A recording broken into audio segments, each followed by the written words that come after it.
Elon Musk को अक्सर लोग दूरदर्शी और बातूनी अमेरिकी कारोबारी और निवेशक मानते हैं, लेकिन जैसे जैसे उनके बिजनेस और भविष्य की योजनाओं के बारे में हमारी जानकारी बढ़ती जाती है, वैसे वैसे हमें अमेरिका और दुनिया पर उनके प्रभाव का अंदाज़ा लगता है। गहराई से सोचने लगें तो यही अंदाज़ा डर में बदलने लगता है, और ये डर निराधार नहीं है। आखिर मस्क खुद दुनिया में जारी एक सबसे बड़े युद्ध, रूस और यूक्रेन युद्ध से अपने जुड़ाव को स्वीकारते हैं, और इसे भी कि रूस को निशाना बनाने के लिए यूक्रेन उनकी टेक्नोलॉजी पर निर्भर रहा है। अमेरिका का ये प्रभावशाली बिजनेसमैन जहां स्टारलिंक और स्पेस एक्स के जरिए अंतरिक्ष पर नियंत्रण की तैयारियों में है और दुनिया भर की सरकारों के साथ काम कर रहा है, वहीं न्यूरालिंक के जरिए कई रोगों का इलाज ढूंढ रहा है। टेस्ला और बोरिंग कंपनी के जरिए जहां वो मोबिलिटी की दुनिया बदलने की कोशिश में है, वहीं ट्विटर से इन सारी चीज़ों से जुड़ी सूचनाओं को दुनिया तक नियंत्रित तरीके से पहुंचा सकते हैं। कुल मिलाकर बात ये कि मस्क पूरी दुनिया को अनेकों तरीकों से एक साथ प्रभावित करने की ताकत रखते हैं। मस्क इस मामले में सबसे ताकतवर दिखते हैं, लेकिन वो ऐसी ताकत रखने वाले अकेले शख्स नहीं हैं। भारत और दुनिया के अन्य हिस्सों में भी ऐसे कारोबारी मौजूद हैं, और उनके पास ये ताकत आती है उनकी अथाह दौलत से। दुनिया में बहुत से अमीर लोग हैं और उनकी संपत्ति बढ़ती ही जा रही है, और पैसे का मतलब होता है ताकत, आर्थिक भी और राजनीतिक भी। लेकिन क्या संपत्ति का ये जुटाव और प्रभाव लोकतंत्र के लिए खतरा भी बन सकता है? सभी के सामने ये साफ होता जा रहा है कि हम असमानता का जैसा स्तर देख रहे हैं वो टिकाऊ नहीं है, वो लोकतंत्र के लिए खतरा है, क्योंकि बहुत ज्यादा संपत्ति बहुत ज्यादा राजनीतिक शक्ति भी देती है। अमेरिका के स्वर्णिम युग में भी धनी लोग ही राजनीतिक दुनिया पर राज कर रहे थे। गिल्डेड एज के दौरान जब पहले बड़ी कंपनियों का उदय हुआ और इसके साथ बहुत ही धनी और शक्तिशाली लोगों का भी, तो ये सभी पुरुष थे जो कंपनियों को चला रहे थे और जाहिर है राजनीति पर भी हावी थे। गिल्डेड एज यानी अमेरिका में साल 1870 से 1900 के बीच का दौर। इस दौर में तेज औद्योगिकरण हुआ, आर्थिक तरक्की आई और अमीर लोगों की संपन्नता बहुत तेज बढ़ी। लेकिन इसी दौरान वहां लोगों का शोषण भी बढ़ा और कामगार तबका जबरदस्त गरीबी में जा पहुंचा। कंपनियों का लालच और राजनीतिक भ्रष्टाचार इस दौर की पहचान बन चुके थे, और जनता इन परिस्थितियों पर ज्यादा ध्यान ना दे, ये सुनिश्चित करने के लिए बड़े सर्कस और मेले लगाए जाते थे। खेलों का आयोजन होता था। इस दौर में अपराध भी काफी बढ़े। इसी दौर में अमेरिका को महान उद्योगपति मिले, जिन्होंने बिल्कुल नई चीजें शुरू की। आज भी सभी उनके नाम जानते हैं। जेपी मॉर्गन जो पहले बड़े बैंकर थे, एंड्रयू कार्नेगी जिन्होंने स्टील उद्योग से पैसा बनाया, कॉर्नेलियस वेंडरबिल्ट जो रेल की पटरियां बिछाकर धनी बने। उस दौरान ये सारी चीजें, स्टील, रेल की पटरियां, बैंकिंग, सभी तेजी से बढ़े गृह युद्ध के दौरान, और 1900 तक ये सारे बहुत बड़े उद्योग बन चुके थे।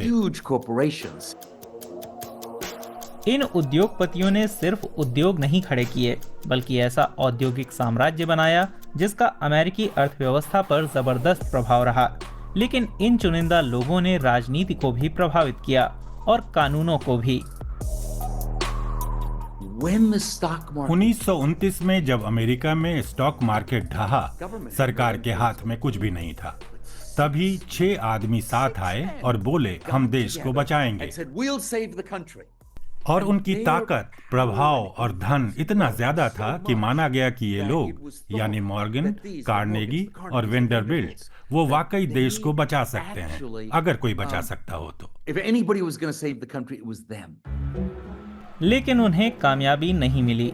संकट और बुरा होता गया और आखिरी में महान आर्थिक मंदी का दौर आ गया। 1930 के दशक में द न्यू डील समझौता हुआ, जिसके तहत आर्थिक सुधार किए गए और इन बिजनेस टाइकून की शक्तियां सीमित कर अर्थव्यवस्था को संतुलित किया गया। पर आज हम फिर से अमेरिका में सुपर रिच लोगों को राजनीति में बहुत ज्यादा प्रभावी होते देख रहे हैं। पूर्व अमेरिकी राष्ट्रपति जिमी कार्टर ने साल 2015 में थॉम हार्टमैन प्रोग्राम के दौरान लोकतंत्र पर अमीर लोगों के प्रभाव पर चिंता जताई थी।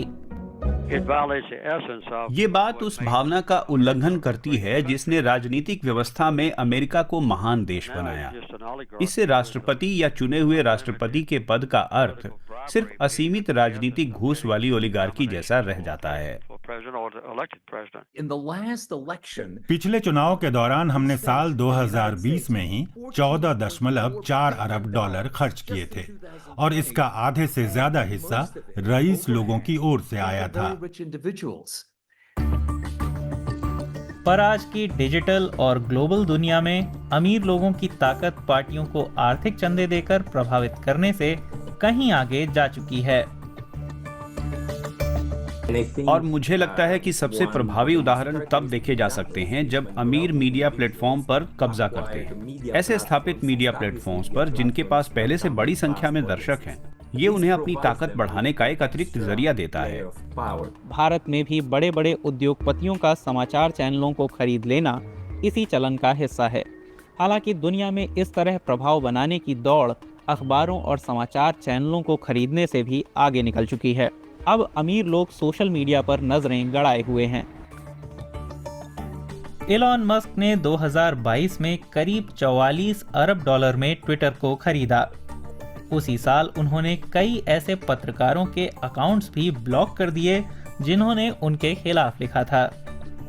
लेकिन एलॉन मस्क का प्रभाव इससे भी कहीं ज्यादा है। जब ऐसे अमीरों की पहुंच बहुत अहम इंफ्रास्ट्रक्चर तक हो और वो उसे खरीद भी सकते हो, तब स्थिति बहुत गंभीर होती है। ऐसा एलॉन मस्क के मामले में भी है। वो स्टारलिंक के मालिक हैं, जो सैटेलाइट इंटरनेट मुहैया कराने वाली बहुत अहम कंपनी है, और ये बात एलॉन मस्क और उनकी कंपनी को अमेरिकी सरकार पर काफी बढ़त देती है।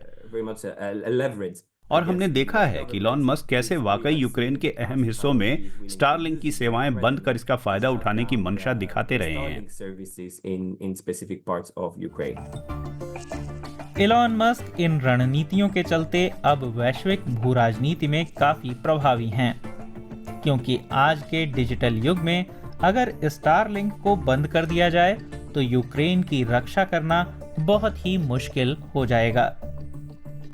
यानी किसी लोकतंत्र के लिए अच्छी बात नहीं कि उसमें चंद लोगों के पास अथाह पैसा हो।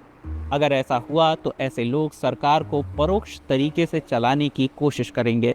सरकार हमेशा जनता के नियंत्रण में और उसके प्रति जवाबदेह होती है, लेकिन अकूत दौलत वाले इन लोगों की जनता के प्रति कोई जिम्मेदारी नहीं होगी और ये स्थिति बहुत खतरनाक हो सकती है। हमें बताइए, अर्थव्यवस्था से जुड़े और किन विषयों के बारे में आप और जानना चाहते हैं? हम उन पर आगे बात करने की कोशिश करेंगे। आज के लिए फिलहाल इतना ही।